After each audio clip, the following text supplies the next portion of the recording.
Hello friends, welcome to Kannan info Tamil. நம்ம இன்னைக்கு என்ன டாபிக் பார்க்க போறோம் அப்படின்னா, சமீபத்துல MQ-26A கோஸ்பேட் அப்படிங்கிற லாயல் விங்மேன் ட்ரோனை ஆஸ்திரேலியா அறிமுகப்படுத்தினாங்க. இந்த ட்ரோன் ராயல் ஆஸ்திரேலியன் ஏர்போர்ஸுக்காக உருவாக்கப்பட்டது. கடந்த 50 வருடங்கள்ல ஆஸ்திரேலியாவில் உருவாக்கப்பட்ட ஒரு காம்பேக்ட் ஏர்கிராப்ட் இதுதான். ஆஸ்திரேலியா உருவாக்கிய MQ-28A கோஸ்பேட் அப்படிங்கிற லாயல் விங்மேன் ட்ரோன் போன்றே இந்தியாவும் கேட்ஸ் வாரியர் அப்படிங்கிற லாயல் விங்மேன் ட்ரோனை உருவாக்கி வர்றாங்க. இந்த ட்ரோன் இந்தியா உருவாக்கி வரும் கேட் சிஸ்டத்துல பயன்படுத்தப்பட உள்ளது. கேட்ஸ் அப்படிங்கிறது காம்பேக்ட் ஏர் டீமிங் சிஸ்டம். இந்த வீடியோல காம்பேக்ட் ஏர் டீமிங் சிஸ்டம்னா என்ன, இந்த சிஸ்டத்துல பயன்படுத்தக்கூடிய ட்ரோன்களின் செயல்பாடு என்ன, இந்தியா எதற்காக காம்பேக்ட் ஏர் டீமிங் சிஸ்டத்தை உருவாக்கி வர்றாங்க அப்படிங்கறத பத்தி நம்ம டீடைலா இந்த வீடியோல பார்க்கலாம். நீங்க இப்பதான் நம்ம சேனலுக்கு ஃபர்ஸ்ட் டைம் வர்றீங்க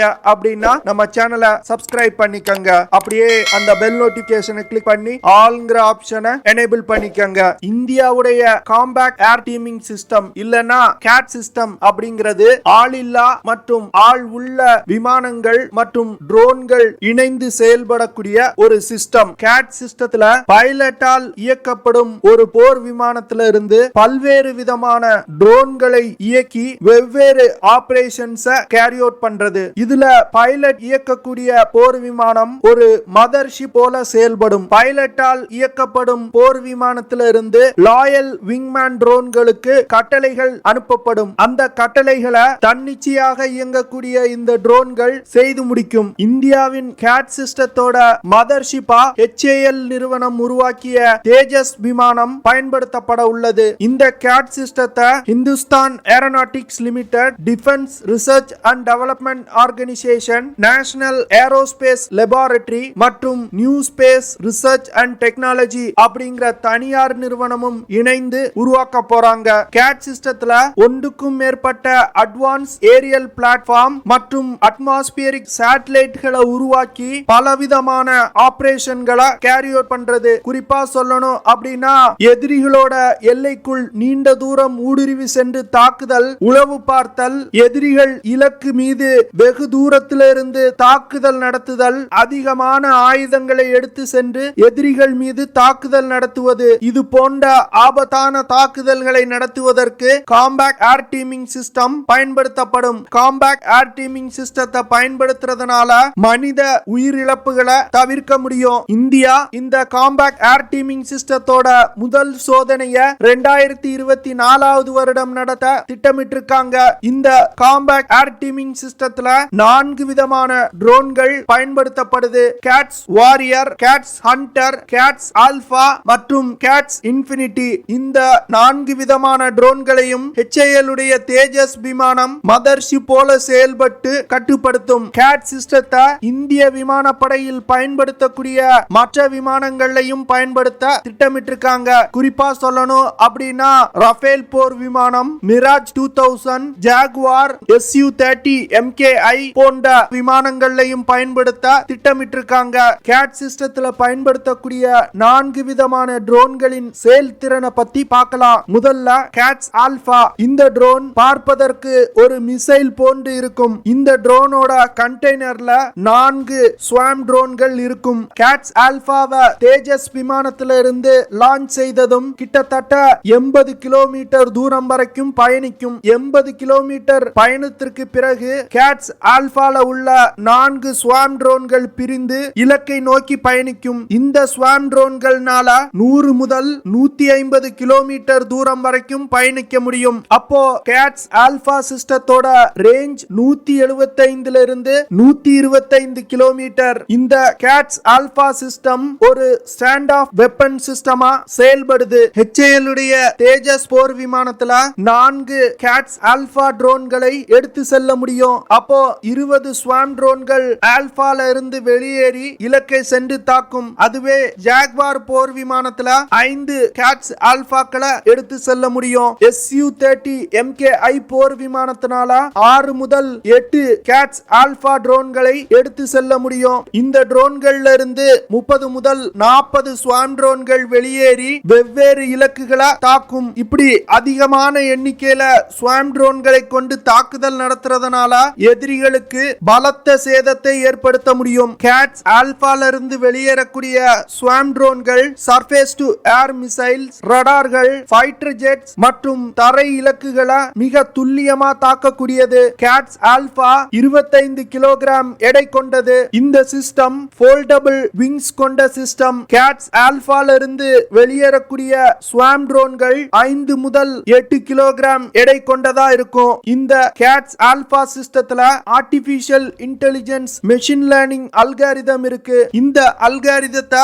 தேஜஸ் போர் விமானத்துல உள்ள மெஷின் கம்ப்யூட்டர்களை வைத்து கண்ட்ரோல் செய்ய முடியும். ஆர்டிபிஷியல் இன்டெலிஜென்ஸ் இருக்கிறதுனால இந்த சிஸ்டத்துல உள்ள ஸ்வாம் ட்ரோன்கள் தன்னிச்சையாகவே இலக்கை கண்டுபிடித்து இலக்கின் மீது மோதி தற்கொலை தாக்குதல் நடத்துது. இதன் மூலமா எதிரிகளுக்கு பலத்த சேதத்தை ஏற்படுத்த முடியும். இரண்டாவதா பார்க்க போறது கேட்ஸ் ஹண்டர் ட்ரோன். இந்த ட்ரோன் பார்ப்பதற்கு KEPD 350 ஏர் லான்ச் க்ரூசர் மிசைல் போன்றே இருக்கும். இந்த கேட்ஸ் ஹண்டர் ட்ரோனோட எடை 600 கிலோகிராம். இந்த ட்ரோன்ல ஒரு HAL PTAE 7 டர்போஜெட் இன்ஜின் பயன்படுத்தப்பட்டிருக்கு. இந்த கேட்ஸ் ஹண்டர் ட்ரோன் குறைவான உயரத்துல பறக்கக்கூடிய stand off air launch cruiser missile போன்று செயல்படும். கேட்ஸ் ஹண்டர் ட்ரோனுக்கு மதர்ஷிப்பா செயல்படக்கூடிய LCA தேஜஸ் விமானத்திலிருந்து கட்டளைகளை பிறப்பிக்க முடியும். கேட்ஸ் ஹண்டர் ட்ரோன்ல 250 கிலோகிராம் எடை கொண்ட ஆயுதங்களை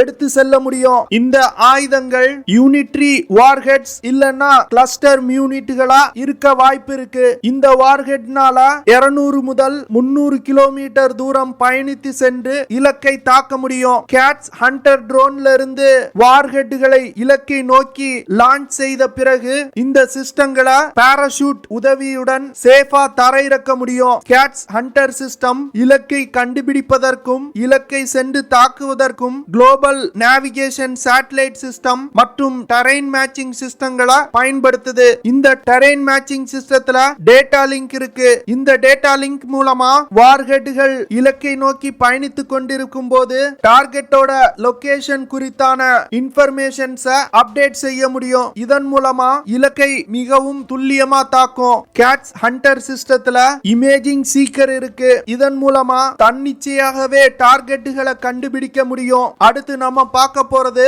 காம்பேக்ட் ஏர் டீமிங் சிஸ்டத்தோட மிகவும் முக்கியமான ட்ரோனான கேட்ஸ் வாரியர். இந்த ட்ரோன் ஒரு லாயல் விங்மேன் ட்ரோனா செயல்படும். கேட்ஸ் வாரியர் ட்ரோன் 2 இன்ஜின் கொண்ட ட்ரோனா உருவாக்கப்பட்டு வருது. இந்த ட்ரோன்கள்ல HAL உடைய HTFE 25 டர்போஃபேன் இன்ஜின் பயன்படுத்தப்பட உள்ளது. கேட்ஸ் வாரியர் ட்ரோன் 9.2 மீட்டர் நீளம் கொண்டது. இந்த ட்ரோனோட wing span 5.8 metre. CATS Warrior ட்ரோன்னால அதிகபட்சமா 2100 கிலோமீட்டர் எடையை சுமந்து கொண்டு பறக்க முடியும். இந்த ட்ரோன்னால மாக் 0.9 அப்படிங்கிற வேகத்துல பறக்க முடியும். அதாவது 1100 கிலோமீட்டர் பெர் ஹார் வேகத்துல பறக்க முடியும். இந்த ட்ரோன்னால அதிகபட்சமா 1500 கிலோமீட்டர் தூரம் வரைக்கும் பயணிக்க முடியும். கேட்ஸ் வாரியர் ட்ரோன்னால 700 கிலோமீட்டர் தூரத்துல உள்ள இலக்குகளை தாக்க முடியும். இந்த கேட்ஸ் வாரியர் ட்ரோன் லாயல் விங்மேன் ட்ரோனா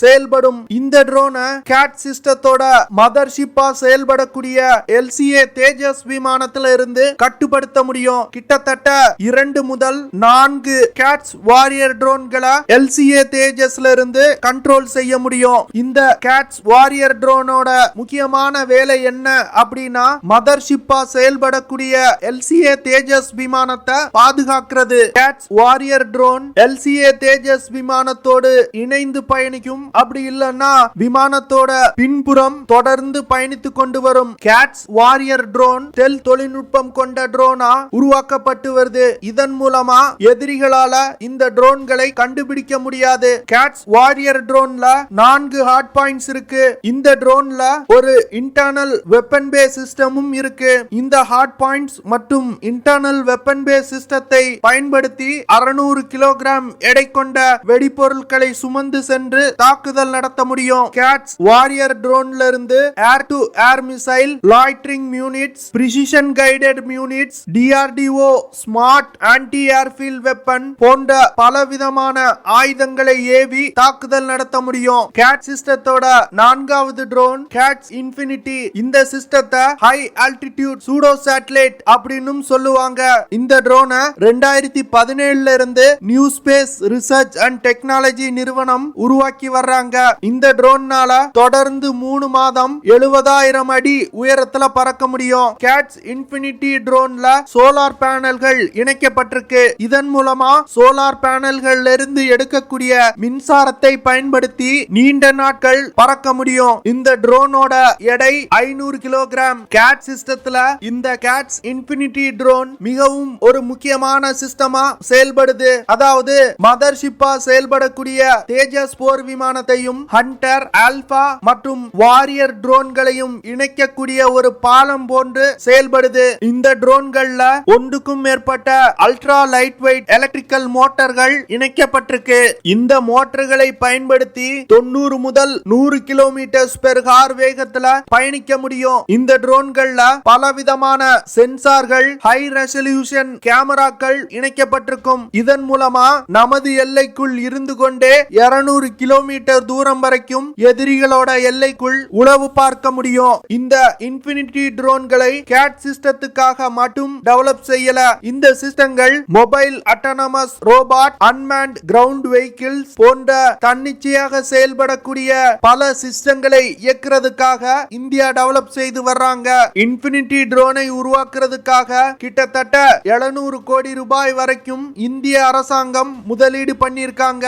இந்தியா எதற்காக இது போன்ற காம்பேக்ட் ஏர் டீமிங் சிஸ்டங்களை உருவாக்கி இருக்காங்க அப்படின்னா, குறைவான மனித செயல்பாடுகளுடன் எதிரிகளோட எல்லைக்குள் செல்லாமல் தொலை தூரத்தில் இருந்து கொண்டே எதிரிகளோட வெவ்வேறு இலக்குகளை தாக்க முடியும். இதன் மூலமா எதிரி எங்க இருந்து தாக்குதல் வருது அப்படிங்கறதையே கணிக்க முடியாது. ஓகே ஃப்ரெண்ட்ஸ், நம்ம வீடியோவோட நிறைவு பகுதிக்கு வந்துட்டோம். இதெல்லாம் தான் நான் உங்ககிட்ட ஷேர் பண்ணணும் அப்படின்னு நினைச்ச விஷயங்கள். ஐ ஹோப் நான் ஷேர் பண்ண விஷயங்கள் உங்களுக்கு பிடிச்சிருக்கும் நினைக்கிறேன். அப்படி பிடிச்சிருந்துச்சுன்னா ஷேர் பண்ணுங்க, லைக் பண்ணுங்க, கமெண்ட் பண்ணுங்க, மறக்காம நம்ம சேனலுக்கு சப்ஸ்கிரைப் பண்ணுங்க. அப்படியே அந்த பெல் நோட்டிபிகேஷனை கிளிக் பண்ணி ஆல்ங்கிற ஆப்ஷனை எனேபிள் பண்ணிக்கங்க. See you in the next video. Jai Hind.